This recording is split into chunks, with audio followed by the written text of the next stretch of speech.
जब फिरौन का जुल्म हद से बढ़ गया, अल्लाह ताला ने हजरत मूसा को हुक्म दिया कि बनी इसराइल से निकल जाओ। अल्लाह ताला के हुक्म के मुताबिक हजरत मूसा रातों रात मिस्र से निकल गए। जब फिरौन ने इनके मिस्र से निकलने की खबर सुनी तो इसने अपने नुमाइंदे भेजकर मुख्तलिफ लश्कर जमा कर लिए, जिनके मुकाबले में बनी इसराइल की तादाद थोड़ी मालूम होने लगी। जब सूरज तलु हुआ तो फिरौनियों ने हजरत मूसा और बनी इसराइल का ताक़ब किया।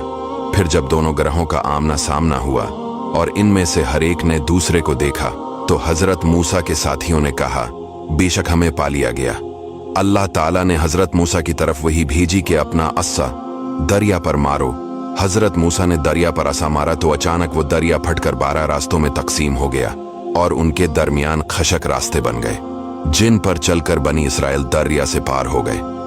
यूं अल्लाह ताला ने हजरत मूसा और इनके साथियों को दरिया से सलामत निकालकर बचा लिया।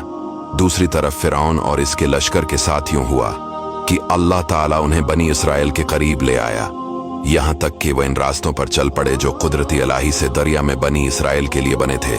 जब बनी इसराइल के तमाम लोग रास्तों से गुजरकर दरिया से बाहर निकल गए और तमाम फिरौनी दरिया के अंदर आ गए तो अल्लाह के हुक्म से दरिया मिलकर पहले की तरह हो गया। यूं फिरौन अपनी कौम के साथ डूब गया। डूबते वक्त फिरौन का हाल ये था कि वो अपने आप को मलामित कर रहा कि उसने रब होने का दावा क्यों किया और वो क्यों हजरत मूसा पर ईमान न ले आया। लेकिन अजाब नाजिल होने के बाद की निदामत होने का कोई फायदा नहीं कि अब महल्लत खत्म हो गई।